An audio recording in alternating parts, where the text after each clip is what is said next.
네, 오늘 주신 말씀은 복잡한 것 같지만 내용이 아주 단순합니다. 하나님을 알 수 있도록 여러 가지로 하나님이 장치를 주었다. 교회 다니는 사람이든 안 다니는 사람이든 예수를 믿는 사람이든 안 믿는 사람이든 자연적인 은총과 또한 특별한 은총, 성경을 통해서 특별한 은총이죠. 다 주었는데 사람들은 하나님을 마음에 두지 아니하고서 살아서 이런 일들이 일어났다라고 이야기하고 있습니다. 결국은 하나님을 마음에 두고 살아가라라는 권면을 이야기하고 있죠. 오늘 설교 제목이 뭡니까? 마음에 하나님 두기를 싫어하면은 좋을까? 안 좋을까? 안 좋지요. 하나님을 마음에 두기를 원하는 마음이 생기면 좋겠습니다. 그게 믿음인 것입니다. 제가 만약에 말입니다. 이 서문시장이나 아니면 칠성시장에 다니면서 하나님을 찾고 있습니다 라고 사람들한테 소리를 고래고래 지르면서 뛰어다니면은 사람들이 뭐라고 생각할까요? 믿지 않는 사람들이 저 사람 정말 웃긴다. 뭐 하나님을 잃어버렸나? 하나님 어디 도망가 버렸나? 하나님 배를 타고 멀리 가버렸나? 하나님은 산으로 도망치셨나? 하나님이 죽어서 공동묘지에 묻혀 계시는가? 뭐 이런 생각을 하겠죠, 그죠? 4대째 목사 가정에서 태어난 니체. 뭐 철학을 공부하지 않아도 니체는 다들 한번 좀 들어봤으리라 생각합니다. 그가 쓴 책 제목 이름이 자라투스트라가 이렇게 말했다라는 책이 있습니다.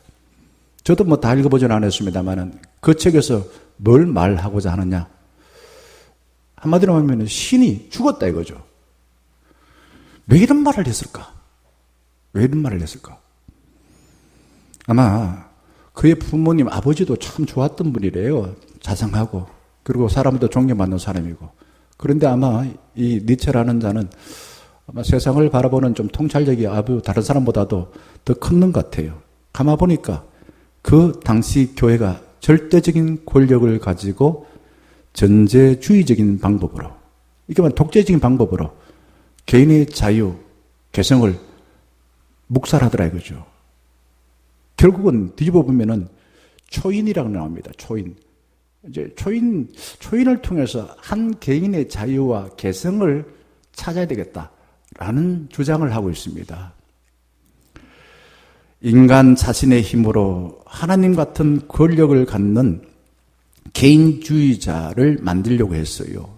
그런데 니체의 마지막 말로를 보게 되면은 광인, 미친 사람이 되어버렸습니다. 그가 나름 많은 사람에게 큰 영향을 미쳤어요. 그러지만 한 개인, 하나님의 은혜가 아니라 내 개인의 능력으로 그냥 내 갖고 있는 능력을 극대화해야 되겠다. 초인이 돼야 되겠다. 이런 생각을 하다 보니 미친 사람이 되어버렸다는 겁니다. 그러니 저는 이걸 보면서 그러면은 예수 믿는 사람들은 어떻게 해야 되나? 우리는 눈에 보이지 않는 하나님을 믿습니다. 그런데 우리의 말과 행동을 통해서, 즉 눈에 보이는 걸 통해서 믿지 않는 하나님을 안 믿는 사람에게 보여주는 것, 이것이 필요합니다. 부모가 자식에게, 또한 교회 안에 있는 사람, 교회 바깥에 있는 사람에게 이걸 보여줘야 돼요. 그래야 하나님을 마음에 두고 살고 싶어 하겠죠. 톰슨이라는 청년이 영국에 있었습니다. 그는 처음에 성직자가 되려고 했지만은 되지 못했고 의사가 되려고 했지만은 되지 못했습니다. 그는 좌절감에 단단히 화가 났습니다.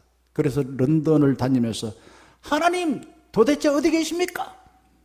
이렇게 고래고래 소리를 지르면서 술을 마시고 결국 마약에 손을 대었습니다.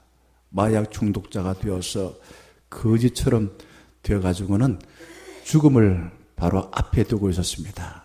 그때 하나님께서 그 톰슨 청년에게 찾아오신 것입니다. 톰슨은 죽기 전에 이렇게 고백합니다. 하나님 정말 지독합니다. 하나님은 천국의 사냥개입니다.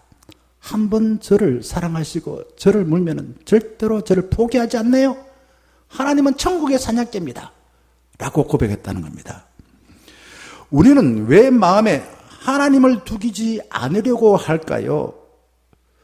우리 삶의 경험이라는 게 자주 실패하게 되지면은 버림받은 같은 경험을 하게 됩니다.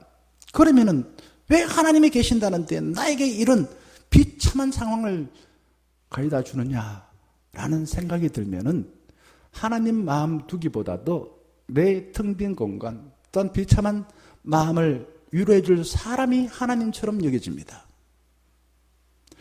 이거를 이제 철학적으로는 실존주의자들을 말하는데 사람은 다 자기만의 독특한 어떤 아픔이 있어요. 자기가 살아오면서 경험한 상황 속에서 실패한 거라든지 또한 해결하지 못한 문제로 인해서 괴로워하는 일들이 있습니다. 이것에 의해서 하나님이 있다 없다 이렇게 많이들 생각하게 되었어요. 그리고 사람들이 하나님을 마음에 두지 않을 이유는 하나님이 내 마음에 있으면은 나는 마치 닭장 속에 갇혀있는 닭처럼 꼼짝하지 못할 거야. 답답해서 살 수가 없어. 우리 정여사님 이게 이제 양계장의 닭이죠. 이런 것처럼 되니까 하나님 마음에 안 둘 거야 라고 생각한다는 겁니다. 하나님을 마음에 두기 싫어서 자유의지, 하나님이 인간에 주신 이 자유의지는 정말 동전의 양미료, 양날의 칼입니다. 잘 쓰게 될 때는 아주 위대한 삶을 살게 되지만 나쁘게 쓰게 되면 타락한 삶을 살게 되집니다. 이걸 가지고서 선용하기보다도 하나님 아닌 하나님을 내가 만들어요. 내가 만들어서 내 마음에 두고서 내가 쉽게 조정하고 살아가려고 하는 것입니다. 이왕 이야기한 김에 유명한 과학자들 중에서 무신론을 주장했던 톨킨스라는 사람이 있습니다.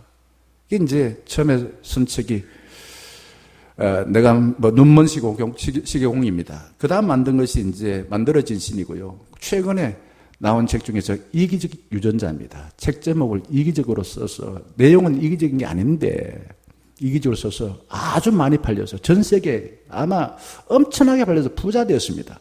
근데 이분이 표현을 이기적인 유전자라고 썼기에 사람이 이기적으로 살아야 된다라는 가르침을 줬다는 겁니다. 결국은 인간을 이기적으로 살도록 만들어버린 거예요. 그리고 많은 유물론자들이 있습니다. 그런 사람들은 결국은 종교는 인면의 아편이다고 말한 대표적인 사람이 있습니다. 이 사람들은 유물론이라는 것은 물질만 오직 물질만 중요하다고 생각하는 그런 관점으로 세상을 보고 사람들을 평가하다 보니 사람들을 그냥 먹고 살기 위한 짐승 수준으로 만들어버린 거예요. 또 프로이드 같은 사람은, 유명한 프로이드 심리학자들은 이제 사람 가만히 보니까 사람의 이 성적인 욕망이 중요하구나. 성적 욕망에 의해서 인간을 보다 보니까 인간을 그냥 성적인 욕망을 채우는 그런 타락한 인간 수준으로 만들어버렸다라는 겁니다. 최근에 사피엔스라는 이 책 유명합니다. 우리나라 사람은 많이 사서 봤대요. 이 책의 저자는 유발 하라리라는 역사학자인데요. 이분이 책에서 사피엔스라는 그 종이 생존하게 된 이유가 어디 있을까라는 것을 그 글에서 이야기하는데, 첫 번째는 이 사피엔스라는 종만이 언어를 만들었다. 그러니까 언어혁명을 했다. 언어혁명. 이 언어혁명을 통해서 생존에 필요한 상상의 세계를 만들었다. 이거를 허구라고 이야기해요. 허구가 가짜가 아니라 상상을 통해서 있지 않는 것을 있는 것처럼 만들었다 이거죠. 이게 두 번째가 농업혁명입니다. 채집을 하다가 농업을 혁명을 통해서 그러다 보니까 먹거리가 많이 생겼는데 결국은 또 인구가 많이 늘어났어요. 결국은 농업혁명이 일어나서 인간이 행복해졌나 안 해졌나? 유발 하라리는 그렇지 않다라는 거예요. 그 다음에 이제 또 농업혁명이 끝나고 난 뒤에는 과학기술혁명이 일어났다고 합니다. 이게 이제 유럽을 중심으로 18세기에 일어난 거예요. 이게 이제 결국은 부를 확대시키고, 그리고 이 과학자들이 사실은 객관적인 지식을 가지고서 인간이 유용한 것을 만드는 것 같지만은 가만히 보니까 과학자들은 그들 뒤에 배후 조종하는 권력자들과 자본에 의해서 놀아나더라. 이렇게 이야기하는 거예요. 자, 결국은 이 과학이라는 것은 눈에 보이는 현실만 알고 있지 눈에 보이지 않는 세상을 보지 못하는 거예요. 그래서 어떻게 생명이 생겼지? 그냥 생기고 난 뒤의 과정만 알지 생기는 건 몰라요. 창조라는 건 몰라요. 그래서 사실은 이게 과학자들이 눈에 보이는 것을 분석하고 그걸 근거로 해서 대안을 내세우는 건 하지만은 눈에 보이는 않는 세상에 대해서는 제대로 알지 못하더라라는 겁니다. 그리고 사피엔스는 결국은 눈에 보이지 않는 언어를 통해서 상상의 세계를 만들어 생존하고 있다. 이렇게 결론을 내려요. 제가 설교를 준비하면서 또 이전에 봤던 기독교인들 중에서 신학자 중에서 무신론이나 또 하나님에 대한 고민을 했던 사람들의 책을 이렇게 저렇게 한번 찾아봤어요. 필립 얀시 이분은 내 안에 하나님 없다라는 책을 통해서 하나님이 이런 분이야 라고 이야기합니다. 또 안셀림 그린이라는 이분은 많은 책을 썼는데 신이 없는 세상 이 책을 통해서 하나님 이런 분이야 라고 이야기합니다. 그리고 크리스토프 라이트는 이것이 너희 신이다 라는 책을 통해서 우리는 우상, 내가 조종하기 쉽고 편한 시를 만들어 놓고 내 마음대로 살길 바란다. 다 책에서 그런 내용이에요. 그리고는 제가 특별히 좀 많이 인용하는 책이 있습니다. 팀 켈러라는 목사입니다. 이분은 미국의 장로교 목사로서 아주 유명합니다. 교회가 아주 큰 교회 목회예요. 존 스토트 이후에 아주 최고의 변증가라고 이야기할 분입니다. 이분은 내가 만든 신에서 이렇게 이야기합니다. 우리는 우상. 자, 이 조정하기 편한 이 우상을 만들어 놓고 살아가는데 이거는 생각보다 위험하다고 이야기합니다. 그러면서 이 우상을 5가지 플러스 2가지를 이야기하고 있어요. 근데 참 이렇게 이해하기 어려운 부분이 평생 소원이 우상이래요. 사랑, 돈, 성취, 권력 이것을 우상이라고 말합니다. 그리고 그 뒤에 문화와 종교까지 이 5가지를 우상 이야기합니다. 왜 그럴까? 왜 소원 없이 어떻게 삽니까? 돈 없이 어떻게 삽니까? 근데 문제는 이거를 하나님보다 더 위에 둘 때에 그것이 우상이라는 겁니다. 결국 우상은 우리가 생각하는 것보다 훨씬 유용합니다. 유용해서 어찌 보면 전지전능할 것 같고 내가 원하는 걸 다 줄 것 같습니다. 이런 환상을 갖고 있어요. 그래서 우상은 어찌 보면 환상과 비슷한 부분이라고 볼 수 있습니다. 사회학자 토크빌이 1830년대 미국을 이렇게 말하고 있습니다. 미국의 풍요의 한복판에서 우울한 기류가 사람들을 괴롭히고 있다. 미국인들은 그렇게 생각했다 이거죠. 아메리카 드림 이렇게 말한 것처럼 풍족해지면 풍성해질 것을 믿었으나 그런 희망은 신기루였다. 뜬구름 잡는 것이었다. 사람들이 정신없이 바쁜 환기 있다가 경제적으로 내리막길을 거둘 때 지독한 절망에 빠뜨려뜨린 우울한 이상의 기류의 원인은 뭘까? 좀 어렵죠. 이렇게 묻습니다. 이게 그러면서 이 토크빌은 이렇게 말합니다. 미국인들의 삶 전체를 부실한 환상 위에 세운 결과다.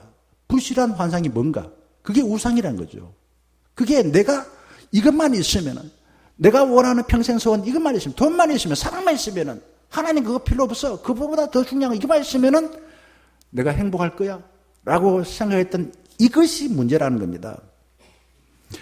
우리는 풍요롭고 편리한 세상을 인간의 경제력과 과학기술로 이룰 수 있다는 평생 소원이 있습니다. 우리나라 풍요로워졌지요. 소득이 산발물이 넘었다고 이야기합니다. 어떻습니까? 자유롭습니까? 행복합니까? 기쁨이 많아졌습니까? 내 평생 소원 미모, 내 평생 소원 권력, 내 평생 소원 돈과 성취를 하나님보다 더 위에 두지 아니하면은 다른 사람들은 미개인이야 라고 손가락질할 겁니다. 우리는 하나님을 마음에 두기를 싫어하고 어떻게 살려고 할까요? 내 평생 소원 몸매에 집착을 하게 되면 이런 일이 벌어집니다. 내 평생 써온 몸매. 그렇지요? 이런 사람들은요, 돈과 시간만 생기면은 몸매 가꾸는데 다 투자합니다. 그래서 몸이 좀 날씬해질 수는 있겠지만은 우울증에 걸릴 가능성이 많고 거식증이나 글식증에 걸리고 결국 늘 열등함에 빠지고 나아가서는 삶의 의욕을 잃어버리는 경우가 허다하다는 겁니다. 이게 팀 켈러 목사가 이야기하는 겁니다. 그리고는 심지어 부모는 자녀를 자신을 대신해 성공시켜줄 대상으로 생각하고 영혼을 끌어모아서 자식을 인신제사로 바친다 라고까지 이야기합니다. 내가 가장 좋아하는 것을 하나님처럼 모시고 영끌하여 바치게 되면 그게 바로 우상 숭배라는 겁니다. 눈만 뜨면 생각나고 나도 모르게 몸이 끌려 시간을 내고 돈을 들이는 것은 내가 만든 신, 우상이라는 겁니다.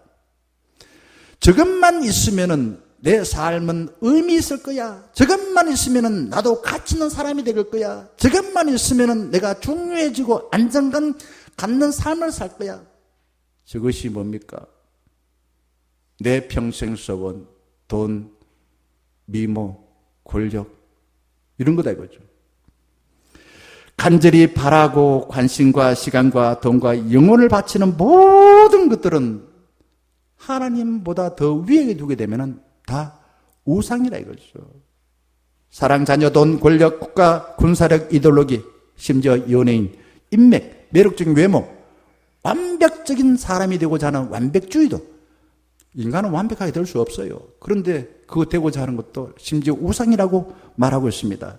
내가 바라는 것을 하나님 위에 두면은 내가 대단한 사람이 될 것 같고 내가 안전할 것 같고 나에게 기쁨이 충만해질 것 같이 생각하는 모든 것들은 우상이라는 겁니다.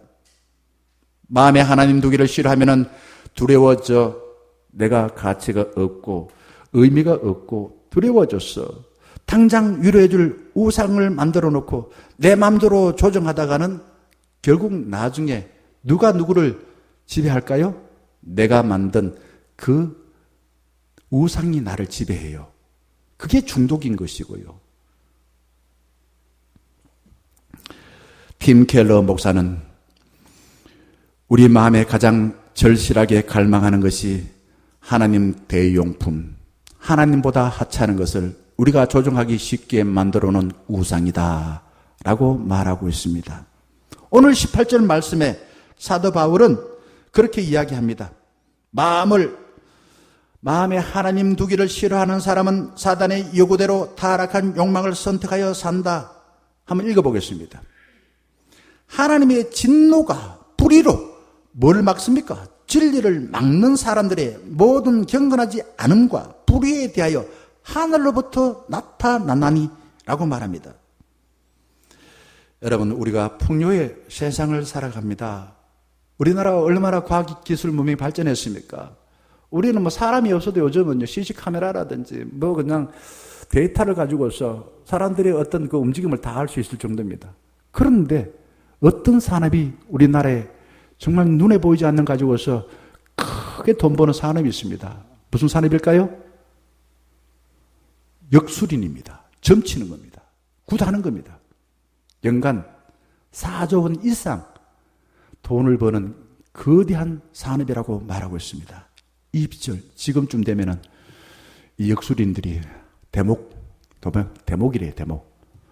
돈 많이 벌 수 있는 대목이래요. 또 선거철 되면 대목이래요. 우리가 이사할 때도 보게 되면은 손 없는 날 이사하면은 이사 비용이 비싸죠, 그죠? 예수 믿는 사람은 손 있는 날에 이사하세요. 그리고 집을 살 때도 어떤 집이 비싸고 삽니까? 남향이 비쌉니다. 그리고 잠을 잘 때는 사람 머리를 동쪽으로 두고 자야지 북쪽으로 두면 잠 안 된다고 이야기합니다.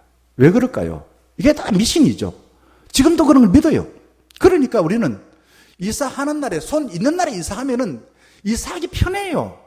그리고 잠잘 때 그냥 내가 편하게 쉽게 잠이 오는데 북쪽이든 동쪽이든 서쪽이든 아무데나 누워 자면 됩니다.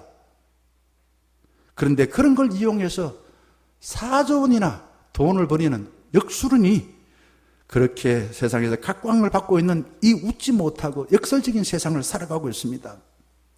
하나님을 아는 진리는 성경을 통해서 그리고 역사, 자연, 인간의 양심을 통해서 다 드러났습니다. 그런데 하나님 내 맘 두기 싫어하여서 불의한 사람들은 하나님 아는 진리를 가로막더라 이거죠. 그걸 해서 장사해요. 아까 말했던 무신론자들 이야기했지 않습니까? 제가 봤을 때는 일정하게 그 사람들이 말하는 과학적인 지식이 우리도 귀담아 들어있는 부분이 있어요. 그렇지만 신이 없다라고 이야기하는 이유가 어디 있을까요? 강하게 그렇게 이야기하는 이기주의 윤자 이야기하는 이유가 어디 있을까요? 돈 벌기 위해서 그런 거야. 돈 벌기 위해서. 하나님을 아는 진리에 따라서 하나님을 마음에 두기를 싫어하기 때문에 오늘 말씀에는 하나님 심판받는다고 말하고 있습니다. 21절에서 22절 말씀 말합니다. 하나님을 알되 하나님을 영화롭게 아니하며 감사하지도 아니하고 오히려 그 생각이 허망하여지며 미련한 마음이 어두워졌나니 스스로 지혜 있다 하나 어떤 사람이라고요? 어리석도다. 이게 이제 하나님 마음 두기 싫어하여서 그냥 이기주의자들을 그냥 성적 욕망에 사로잡히고 권력의 욕망에 사로잡히게 만들고 그냥 사람을 그냥 경제적인 동물로만 만들고 이런 것이 잘 똑똑하다 생각했어요. 나름대로 그 당시에는 좀 이렇게 의미 있었어요. 저도 이렇게 칼 막스 공부를 많이 해봤습니다. 의미 있긴 있지만은 그러나 그것이 인간 전부가 아니에요. 그래서 오늘 주신 말씀은 허망하대요. 어리석대요. 요즘 대학생들 교회 다니면은 미개인 취급받는데요. 여기 지금 대학생들이 많지 않는데 미개인 취급 안 받으려고 많이 안 나오는 건 모르겠습니다만 그러니까 하나님 마음에 두지 않고 살면은 처음에 신나요. 신나. 내 마음대로 살 수 있어. 그냥 핑계 대면서 막 이런저런 내 마음대로 살 수 있어요. 그런데 어떻게 된다고요? 감사하지 못한대요.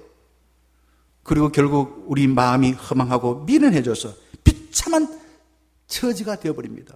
그리고 내 탓이야, 내가 잘못이야 라고 생각하지 않고 남 탓하고 하나님께 원망하고 불평한다고 말합니다.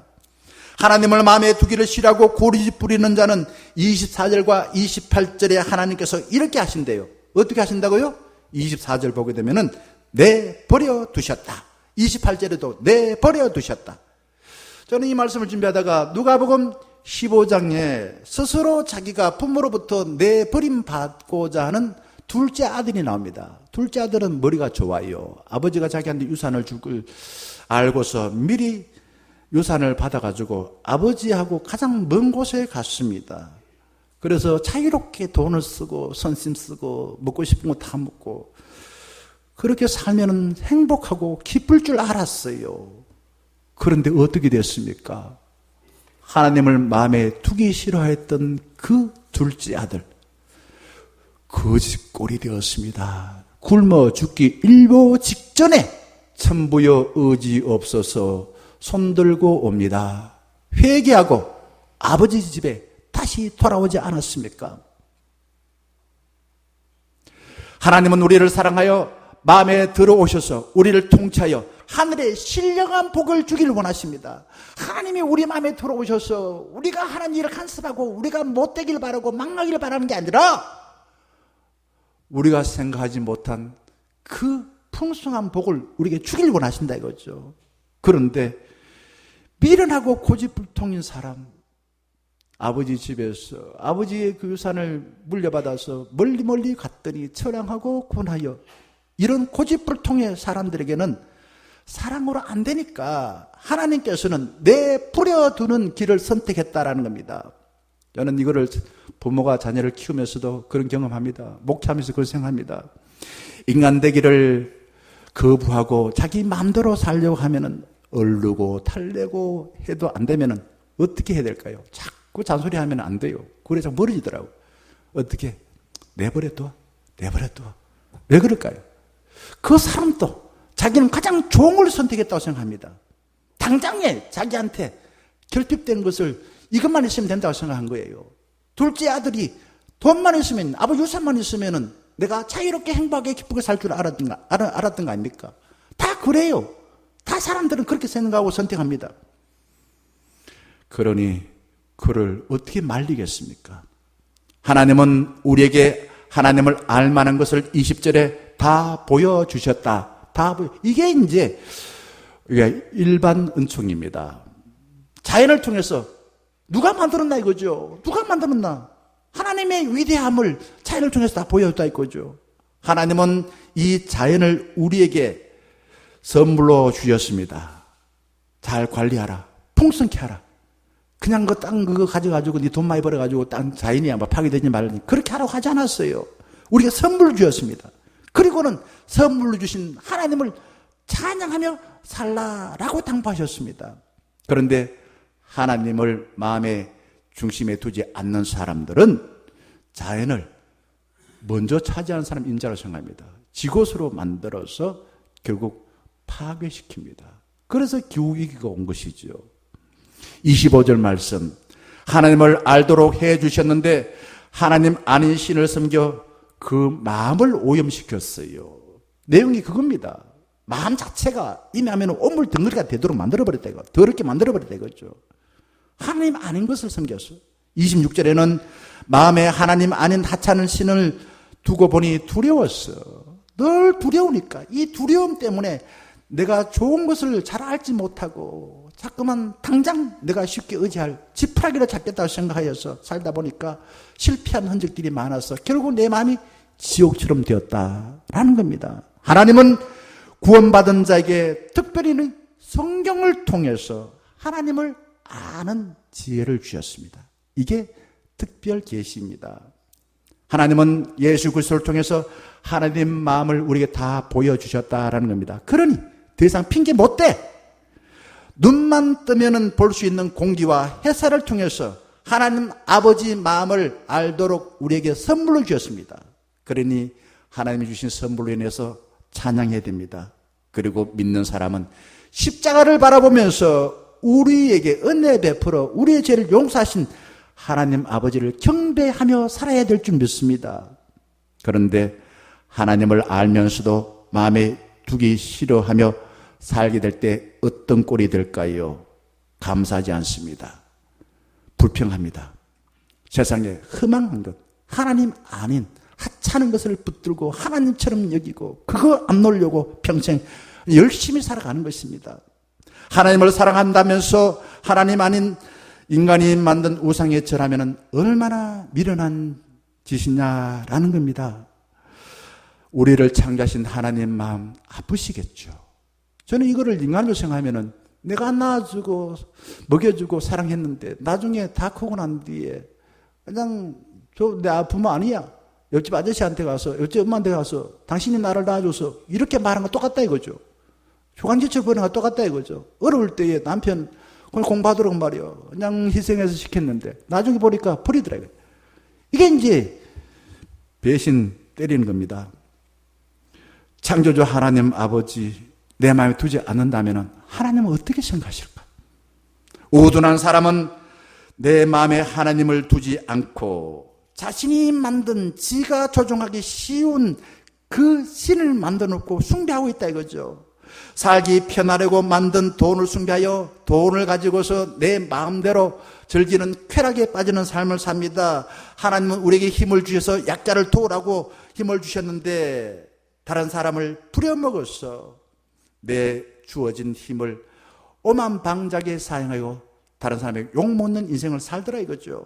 우상숭배는 자기 욕망을 채워줄 신을 내가 만들어 섬겨서 허망하게 사는 것입니다. 그래서 감사하지 않습니다. 입만 열었다면 원망하고 불평하고 저주하고 남을 헐뜯는다라는 겁니다.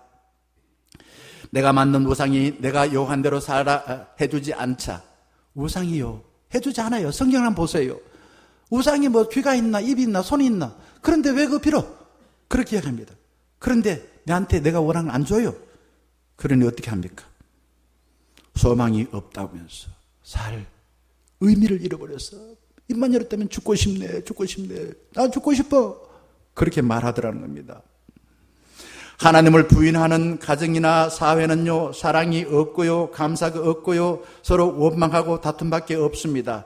하나님을 믿는다고 말함에도 불구하고 내 마음에 하나님을 두지 않고 살아가게 될 때에 하나님이신 은혜 평화가 없습니다. 그래서 허구한 날 사람만 만나면 싸움질하는 그런 삶을 살더라라는 겁니다.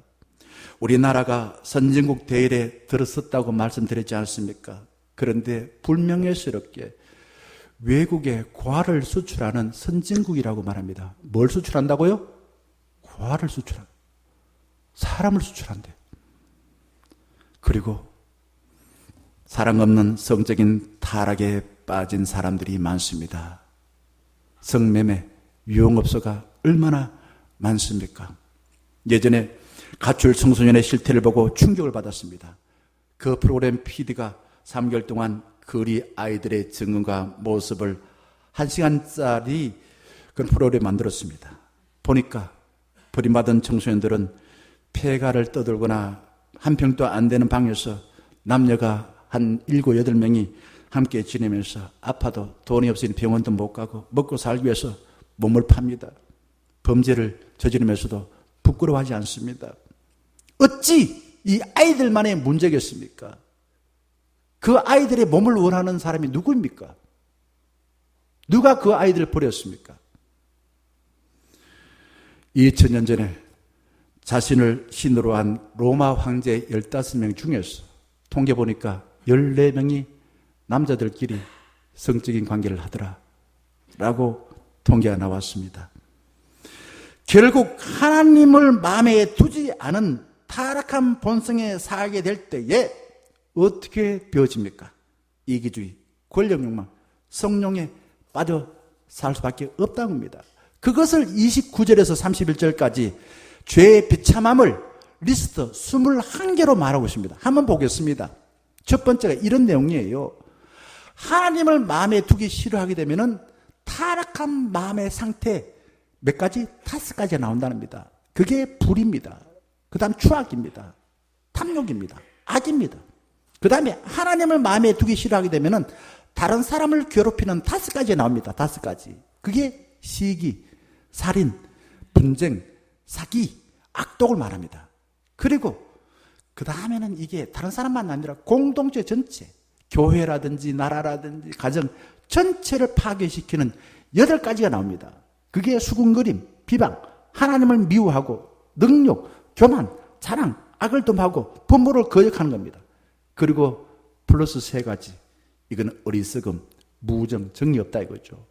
그럼 무자비, 무자량 이런 21가지 죄를 저지르게 됐는데 결국 원인이 뭐냐? 생각이 결국 행동을 낳더라라는 겁니다. 하나님을 마음에 두지 않는 생각을 하니 믿음이 없으니 이런 21가지 본인 마음뿐만 아니라 다른 사람에게 그리고 공동체 그리고 늘 타락한 인생을 살더라 이거죠. 하나님을 마음에 두기 싫어하는 사람은 자기 스스로를 자기를 고립시켜요. 다른 사람을 괴롭힙니다. 그래서 신뢰가지 않는 삶을 살아가요. 이 죄라는 것은요 눈에 안 보여요. 예를 들어서 우리가 이 멀리 있는 행성 별들은 맨눈으로 안 보여요. 그런데 그걸 볼 수 있는 망원경의 이름이 뭡니까? 허블입니다. 허블 망원경 보면 보여요. 안 보였는데 보여. 우리가 이 뭐 박테리아라든지 바이러스라든지 이런 것도 맨눈으로 안 보여요. 뭘 보면 보입니까? 현미경 갖고 보여요. 코로나도 똑같습니다. 죄라는 것도 우린 잘 몰라. 죄인지 뭔지 하나님 마음에 두지 않냐면은 그런데 예수 그리스도를 내 마음에 두게 되면은 내 자신의 마음의 실체가 다 드러나요. 부끄러워서 견딜 수 없습니다. 그래서 어떻게 합니까? 주여 은혜를 베풀어 저를 불쌍히 여겨 내 모든 허물과 죄를 용서하여 주옵소서 이렇게 말해요. 이 말하기 싫어하는 거야. 내가 주인 되고 내가 그냥 초인이 되어지고 그냥 내 마음대로 살기 위해서 그런 말 안 해요. 그냥. 바울은 마지막 32절에 이렇게 말합니다. 그들이 누구일까요? 하나님을 마음에 두기 싫어하는 사람입니다. 이 같은 일을 행하는 자는 뭐에 해당된다고요? 참 무슨 말이죠. 이런 말은 함부로 하면 안 되는데 그죠? 사형에 해당한다고 하나님께서 정하신 뭘 알고도 자기들만 행할 뿐만 아니라 또한 그런 일을 행하는 자들 옳다 한다. 무슨 말인가 이게? 지도 그렇게 하지만 다른 사람들도 그 하나님 두기 싫어해서 악한 짓을 하는 죄를 짓는 사람을 자꾸 지어라 붙이게 되라 이거죠. 물귀신 작전 쓰는 것처럼 저 혼자 죄 지니까 불안하니까 다른 사람 죄 지라 이렇게 말하더라 이거죠. 하나님을 마음에 두기 싫어하는 죄를 부끄럽게 여기보다도 뻔뻔스럽게 자랑하고 부추기고 있다. 결국은 하나님의 사랑을 발로 차버린 사람은 하나님의 진노의 자녀로 산다라는 겁니다. 마음에 하나님 두기 싫어하면은 살아있을 동안에도 진노의 자녀로 살아서 부끄러워서 웃지 못합니다. 늘 인생 얼굴이 굳어 있습니다. 어깨를 펴지 못합니다. 숨고 있습니다. 사람들이 나를 볼까 싶어서 혼자 꽁꽁 숨어 있어요. 그리고 남들도 징글징글하여 그를 생각하면은 생각하고 싶지 않아요. 마지막 하나님 앞에 갔을 때도 불로 심판을 받는 것입니다. 이게 하나님을 마음에 두기 싫어하는 사람의 모습인 것입니다. 그런데 타락한 부모들은요, 돈이 세상에서 가장 의미 있고 가치 있다고 생각해서 돈을 위하여 자식을 팔아 넘기는 사람이 있습니다. 자녀가 부모 품에 돌아왔을 때도 자기 한 짓이 악하니까 자식을 못 받아들여요. 마음에 하나님 두기 싫어하지 않으면 얼마나 큰 손해입니까? 하나님은 우리를 구원하기 위해 우리가 마셔야 할 진노의 잔, 이걸 예수님께서 대신 십자가에서 우리가 마셔야 될 진노의 잔을 예수님이 마셨었어요. 그리고 우리를 죄에서 용서하여 진노의 자녀가 아니라 하나님의 자녀로 삼아주신 것입니다. 하나님을 마음에 두고 살게 되면은 우리는 하나님의 사랑스러운 백성이 되는 것입니다. 그리고 지금부터 영원히 주님과 동행하여 하나님 나라의 복을 풍성하게 누리고 살 수가 있는 것입니다. 누구를 마음에 두고 살면 좋겠습니까? 내가 원하는 욕망을 내가 만들어서 조정하여 후회하는 허망한 삶을 바라고 싶지는 않으시죠? 좋으신 하나님을 마음에 두시고 평생 살아서 주님의 자녀로 부유한 복을 받고 살기를 원하시지요? 우리의 마음이라는 게요, 눈에 보이지 않는데 하나님 아닌 다른 것으로 잡다하게 마음을 두고 있으면 내 속에 내가 너무나 많아 마치 고슴도치처럼 내 마음에 있는 많은 상처들을 많은 주인에 의해서 허둥지둥대고 살고 다른 사람의 상처를 주며 살아갈 수밖에 없습니다. 하나님 아니라 다른 것으로 내 마음을 주인으로 삼고 살아가게 되면 사단은 우리 마음에 늘 들어와서 주인 행사하기를 원합니다. 사랑하는 중녀가족 여러분, 예수를 믿는데도 불구하고 고집스럽게 하나님 아닌 우리가 만든 우상을 조종하다가 하나님의 진노를 받는 것을 두려워서 원망하고 불평하는 삶을 살지 마시기를 바랍니다. 우리 모두 하나님을 마음에 두시고 하나님이 베푸신 은혜로 범사에 감사하시고요, 항상 기뻐하시고요, 만물을 주님이 주신 선물로 알고 선물 주신 주님을 경배하시고요, 그 모든 복을 주신 하나님을 찬양하는 복된 삶을 사기를 주의 이름으로 간절히 축원합니다.